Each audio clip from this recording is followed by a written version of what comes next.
What makes Asoke different from other collective communities? Is it our strict morals and ascetic practice? Or is it something more profound than that? Today, let's find out the answer. Asoke is a common name used to describe the group as a whole. There are currently 7 Buddhist centers all over Thailand. Every center has a temple, a village, and a school which is run by the community. Everyone in the community observes the Buddhist precepts, eats vegetarian food, lives ascetically, and is free of base vices. Paul Kru Samana Potirak, who is the founder and leader of the Asoke group, teaches us to apply the Noble Eightfold Path in our daily lives. While the mainstream Buddhists emphasize meditative practice, Paul Kru teaches us to practice Buddhism with open eyes, to be mindful of our actions as we interact with the world, and to analyze the dark mental forces that motivate our thinking, attitude, and actions. Once we've determined the root cause of suffering, which is desire, hatred, and delusions, we can work at cleansing them from the mind and become truly free from sufferings. But are these really the things that make us so different?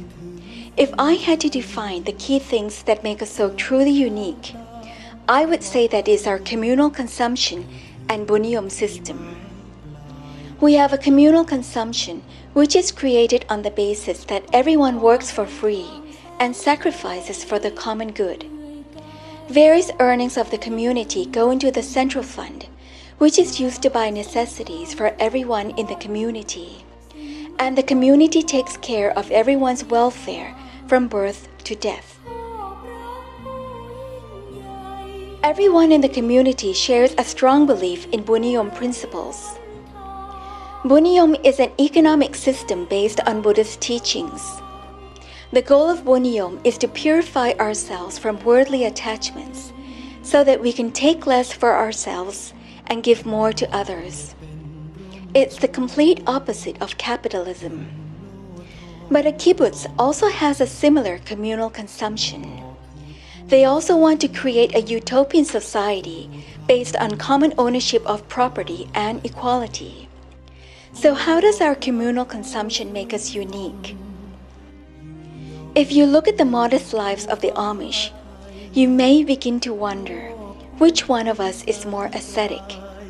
The Amish people separate themselves from all worldly things, even the things we consider basic necessities, like electric appliances, because they believe that worldliness may keep them from being close to God. So how does our Boonniyom system make us unique? While the kibbutz began from socialist ideals, Asoke communities began from Buddhist ideals. The purpose of setting up various Asoke communities was to provide members with a place to practice Buddhism together and to provide an ideal living environment that encourages spiritual growth.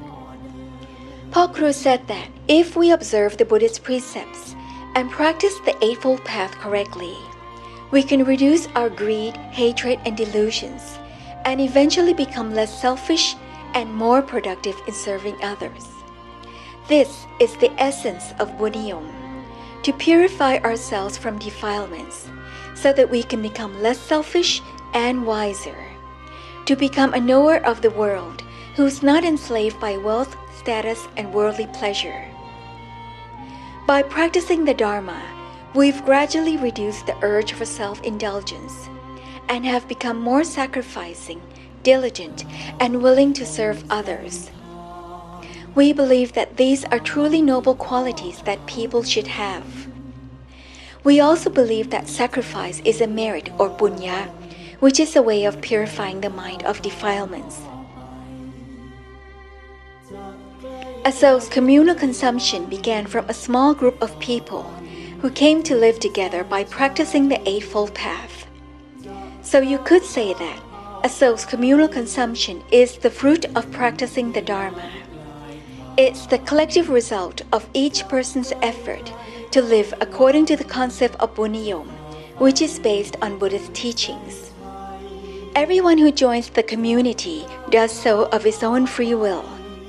We've chosen this path with the wisdom that freedom from the grips of money, materialism, and worldly pleasure is the ultimate freedom. This is why everyone in the community is willing to work for free, without wanting anything in return, and without having common ownership of property.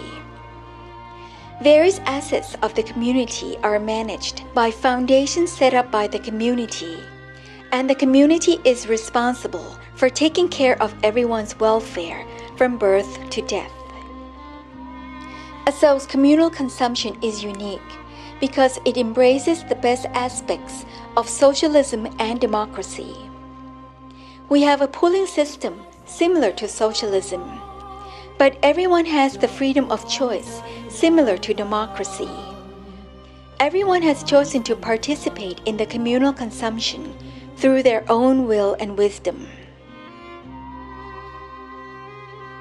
While the goal of capitalism is to accumulate wealth, the goal of Boonniyom is to sacrifice and share wealth. Because we're able to produce more than we consume, we're able to share the excess with society. Every single activity within the community operates under the concept of Boonniyom. For example, the way we run our business is completely different from capitalism. Boonniyom commerce can be divided into 4 levels. The first level of Boonniyom commerce is selling below market price. Palang Bun store and the vegetarian restaurant in front of Santi Asoke are just a few examples of how we sell below market price. The second level of Boonniyom commerce is selling at break-even cost. Pisujit Asa store in Rajadhani Asoke is a good example of this. The third level is selling below cost. During the Songkran festival, we hold a fair called Talat Araya, where everything is sold below cost. The fourth level is giving for free. We have a number of vegetarian restaurants that have a free lunch policy. If you have 1 dish with rice, it's free of charge. And on special occasions, such as the king's birthday, you can witness many people setting up shelters to give food for free. So you see, Boonniyom is not just a modest way of living, but a viable alternative to capitalism, which is consuming the world and sinking it with the weight of greed, hatred, and delusion. And we truly believe that through the test of time, the people will come to realize that Boonniyom is the way out for society.